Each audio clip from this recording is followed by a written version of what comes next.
Well, good morning. It's me, Kenny Polcari, your host of the party. And today is Friday, March 17, 2023. So happy St. Patrick's Day. And there are sure to be all kinds of parties. But what is it that we need to talk about and that you need to know? Well, there's actually a lot going on, right? Yesterday, the ECB raised interest rates by 50 basis points as expected. Right? The Swiss National Bank swooped in and rescued Credit Suisse with a $54 billion injection to allow them to regroup. Janet, she visits Capitol Hill and tells lawmakers that the U.S. banking system has never been stronger and that depositors' savings remain safe. Well, happy about that.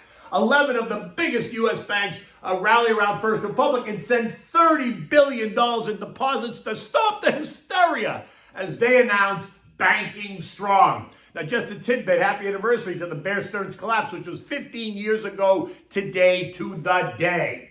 Now, Tiger Global Management makes a move to mark down all the values of their portfolio companies across their venture capital fund by 33%. The question is, will we see more of that? Housing starts and building permits exploded higher, up 9.8% and 13.8% respectively, while the Philly Fed reports a significant drop in activity. And FedEx earnings fall. But guess what? They raised the guidance and the stock is quoted up $20 or 10% in early pre-market trading. And the thing that everybody wants to know is, what's for dinner? Well, hello, it is St. Patrick's Day, so we're having corned beef and cabbage, but we'll get to that in a moment. So what did stocks do? They rallied. Of course they did. It was risk on. The Dow gained 370 points or 1.2%. The S&P up 70 or 1.8%. The NASDAQ added 285 points or 2.5%. The Russell gained 25 points or 1.5%. And the transports tacked on 176 points or 1.3%. Look at the industries. Tech up 2.8. Consumer communications up 2.2. Financials up 2%. Industrials up 1.2. Consumer discretionary up 1.8. Basic materials up 1%. Energy up 1%, healthcare up 1%, utilities up 0.7. Consumer staples, though, were only up 0.1% because they're boring in a risk-on trade. And real estate ended unchanged. Drill down further, and you see disruptive tech up 3%, the growth trade up 1.8%, the value trade up 1.7%, semis up 4%, Nvidia alone was up 5.5%. Gas and exploration stocks up 2.75%, metals and miners up 1%, and aerospace and defense up 1.5%. Economic data today includes industrial production expectation of up 0.2, capacity utilization of 78.4, and then all the University of Michigan sentiment indicators. Gold rose yesterday by $3 or just 0.1% as all the confusion continues to reign, right? And this morning, gold's adding $13 or 0.7 as the move into the safety trade continues on the back of what is still being perceived as a banking crisis in both the U.S. and Europe. We're now well above all three trend lines and appear to want to challenge a 2023 high of 1992. You can find it. We talked about this yesterday on Making Money with Charles Payne. You can find that clip on my Twitter feed. You can also find it on my LinkedIn feed, and you can also find it on the foxbusiness.com website if you choose to. Now, oil, which saw the worst week in months, traded as low as $65.65 a barrel. Let's hope that someone at 1600 Pennsylvania Avenue had some lowball bids in there to buy oil to replace what they took out in the SPR earlier this year.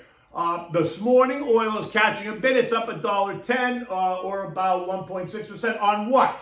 Have you been listening to me? Who did I say was about to chime in yesterday? Yes, sirree. It's the Saudis. And what did they have to say? Here's the headline. OPEC Plus could consider more cuts if oil slumps amid the SVB collapse.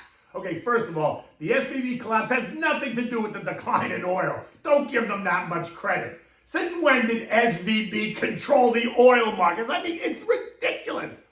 The decline is due to increased production out of Russia, news that Joey's allowed more drilling in Alaska, the potential of a global economic slowdown due to central bank policy, building inventories, and as always, what will China do? Today they slow down, tomorrow they speed up. I mean, it's exhausting, right? The next OPEC meeting is April 3rd. And word is that they're monitoring the situation very closely to decide what's next, as there's now a surplus and inventories are rising. Russia is defying expectations as their output rises. And so just like Econ 101 tells you, this is a supply and demand issue, not an SVB issue.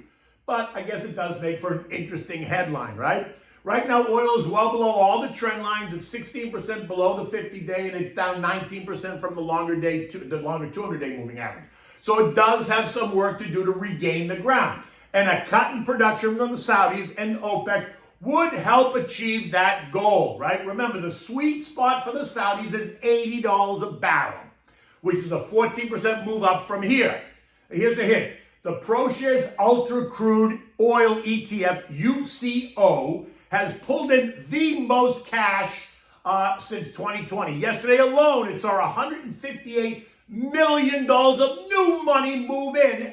So I guess investors are buying the dip. Kaish? U.S. futures this morning are trying to figure it all out. Dow's up 8, S&P's up 6, and Nasdaq's up 12. The Russell is up 1. So far on the week, the Nasdaq has gained 5%, the S&P's up 3, the Dow's up 1, while the Russell is flat. The Fed is now expected to raise rates by 25 basis points, as discussed. And that 1% rate cut that Fed fund futures were pricing in, yeah, well, that's not happening right now, right? They were supposed to cut them by Christmas. Not happening. The move by the 11 banks on behalf of First Republic was seen as helpful by majority investors, while Billy Ackman raised the possibility that it won't be enough.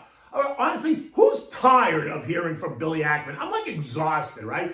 I would like to see the SEC examine his trading account to see how he's set up when he makes all of these comments. All you have to do is go back and recall the performance on CNBC during the height of the COVID crisis when he cried on TV saying, I don't want to be responsible for killing Daddy, adding fuel to the pressure on markets, all while he was buying stocks, making billions on the trade weeks later when he was exposed. Do you remember that? So I say go in and tear open the books. And while you're at it, they need to tear open the books on all these VCs that screamed fire in the theater, starting with P.D. Thiel, Jason Calacanis, Gary Tennant, Davey Sachs. All the ones that started the drama and hysteria in both Silicon Valley and now First Republic. So I say rip it open and shine a light right on it. European markets are all higher. The UK's up 1%, the CAC 40 is up 0.4, the DAX is up 0.4, Eurostock is up 0.7, Spain's up 4%, 0.4%, and Italy is up 0.8. Crisis averted at Credit Suisse, and it's risk on. Christine Lagarde, president of the ECB, did just as she said she was going to do. She raised rates by 50 basis points and said, stop whining. This is not a surprise. Right now, comments from CEO Corrado Passera of Illimity Bank, an Italian bank that services high-tech companies, startups, and distressed credit, and billed as La Banca di Nuova Generazione, which means bank for a new generation, telling the world that the collapse of SVB would never have happened in Europe partly because of the pervasive controls that have been applied across the Eurozone. Well, here's just a note. There were plenty of regulations here in the U.S. as well. The problem is the regulators think the San Francisco Fed were asleep at the wheel. Management was a disaster. They didn't have a chief risk officer. They were unaware, apparently, that the Fed was raising rates. They didn't bother to hedge their low-yielding bond portfolio because apparently they didn't know that they were supposed to do that. And then a handful of VCs panicked. That's what happens when you have a bunch of knuckleheads driving the bus. But let's move on. The S&P closed at 3960, up nearly 70 points after trading in the 3864, 3964 range. It was risk on for U.S. investors as the mania appears to be subsiding. But that was yesterday. This is today, and who knows what the next headline is going to be. Futures suggest a flat open. Yesterday's action did take us back up and through both the 100 and 200-day moving average trend lines around the 39.55 range. So today will be interesting. Can we hold it or will we fail and test lower again? My gut says that if we follow the Europeans, we're going to end basically flat, maybe plus or minus 0.5%. We remain in the 3,800, 4,050 trading range. So there's plenty of room to day trade, and there's plenty of room to add to your long-term portfolio if you have a strong stomach. Remember, it is the chaos that creates the opportunity.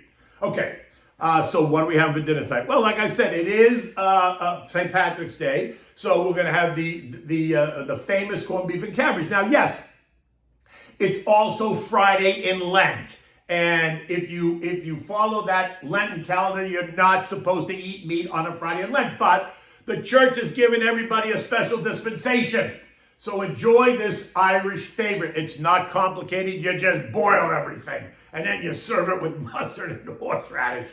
So for this, you need a large white onion. You need 4 large red potatoes, a bag of carrots, 4 cloves of garlic, 2 tablespoons of sugar, 2 tablespoons of vinegar, salt and pepper, water, cabbage, and 1 corned beef with the spice packet that comes with it when you buy it. Now put it all in your slow cooker. Cover it with water and then cook it for 8 hours. So you got to get up early. You got to do this now, right? When it's done, take it out, slice it and serve it. It just falls apart. And if it's done right, it is very, very delicious. And it is, I will say, I love a corned beef and cabbage sandwich. I think it's great. I do eat it this one day of the year because, well, maybe I'll eat it some other times too if I find it good. I got to be in New York City to have a good New York City deli to make me a good corned beef and cabbage in any event. Look at this. The sun's coming up. It's going to be a beautiful day. I got to drive to Naples later on today and have dinner with some friends in Naples tonight, but I will be back on Monday in any event. And until then, take good care.